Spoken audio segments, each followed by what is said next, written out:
Well, we're talking about cafe standards, a very big deal, very important today. My administration has taken historic action to lower costs for American consumers, protect American auto jobs, and make buying a car much more affordable for countless American families and also safer.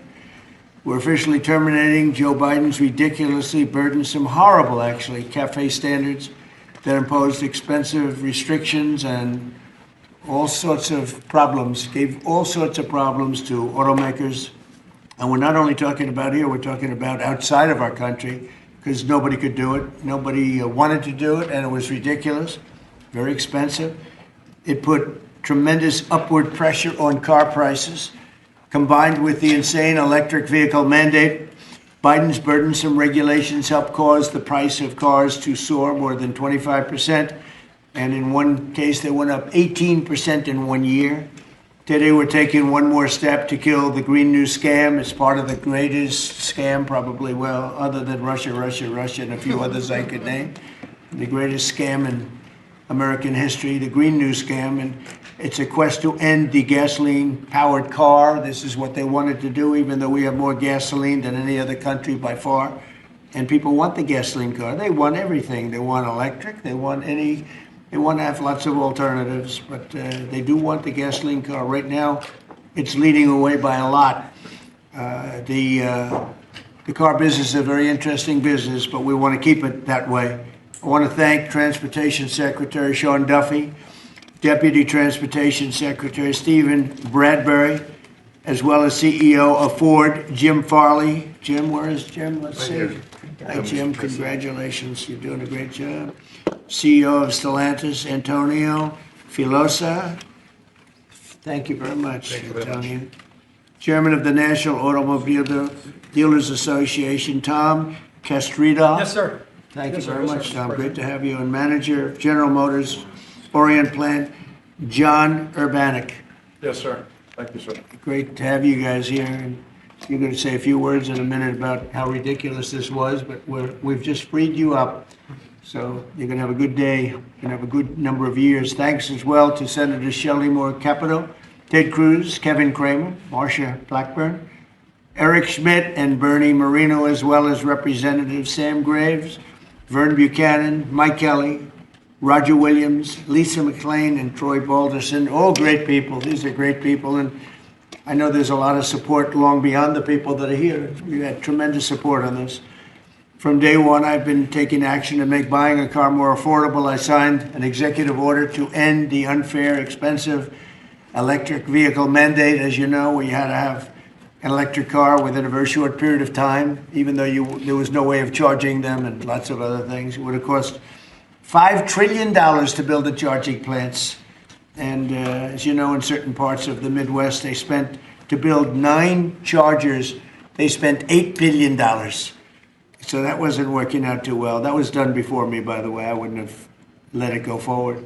We're canceling the EPA's absurd tailpipe emission standards, one of the most important things that I've never had a group of people come to me more powerfully and really just devastated that they had to do it. It was killing them than the automobile manufacturers, the tailpipe emission standards.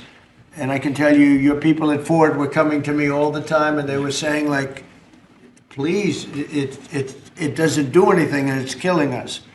And it's driving the cost through the roof. And we revoked Biden's emissions waiver for California so that California communists could not regulate the automobile industry and ruin the entire nation of automobiles. And they were doing that, too. But we have that now under control also with your governor, who's got much more than he can control. Now, under the new rules being issued today by Secretary Duffy, the Department of Transportation will rescind the Biden fuel economy prices. And I hate to say that because they were really not economy. They were really, they were anti-economy. They were horrible what they were doing to the costs and actually making the car much worse. But these policies forced automakers to build cars using expensive technologies that drove up costs, drove up prices, and made the car much worse. The action is expected to save the typical consumer at least $1,000 off the price of a new car, and we think substantially more than that. under the Trump administration, $70 billion are now being invested in the American auto industry. Ford has announced it will invest $5 billion across its Kentucky and Michigan plants. Is that a correct statement? That's right. That's a lot, $5 billion. You could do more. Creating at least 4,000 new jobs. Stellantis announced that it will invest $13 billion to expand its U.S.-based manufacturing by more than 50% and open new manufacturing facilities across the country. And I think a big part of that is also the tariffs. Because of tariffs, they're coming in, not only the automobile industry, AI, we're leading China in AI, we're leading everybody in AI, we're leading everybody in everything. We have the hottest country right now. I will tell you, a lot of political people behind me, great political people, very successful political people. We have the hottest country anywhere in the world. 1 year ago, we had a dead country, and now we have the hottest country anywhere in the world. And it started from November 5th, but it also started when we did the tariffs, and we've had tremendous support on the tariffs. It's bringing in trillions of dollars of wealth. It's bringing in national security. And I've stopped 8 wars, and of the 8 wars, 5 of them have been because of tariffs and trade. So they're very important. And General Motors plans to invest $4 billion as it brings its manufacturing back to the United States from Mexico. After falling by 5% under Biden, U.S. auto production has surged by 10% so far this year. You know, I won the auto workers vote, but now even the head of the auto workers said Trump is the greatest president we've ever seen. And he happens to be right about that.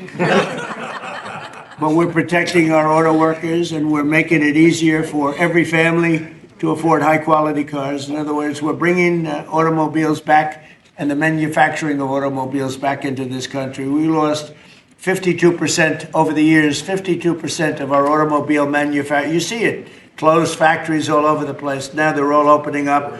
They're being, in most cases, they're being knocked down, and new ones are being built in their place. And a big beneficiary is the state of Michigan, but South Carolina, even states that didn't really do too much with the automobiles, they're opening up plants. It's been amazing. So between automobile plants, AI plants, and plants of every other nation, really every other type, including chips, we're going to have a big percentage of the chip market very soon. Not because of the CHIPS Act, which was horrible and ridiculous, where we just gave these companies billions and billions of dollars, and they just kept the money, but because of what we did with tariffs. They have to build here, otherwise they're going to have to pay tariffs. They won't be able to do business in the United States. And we're going to have a big percentage of the chip industry. As of about a year ago, 2 years ago, we had none. And now we're going to have a very big percentage when it all finishes out.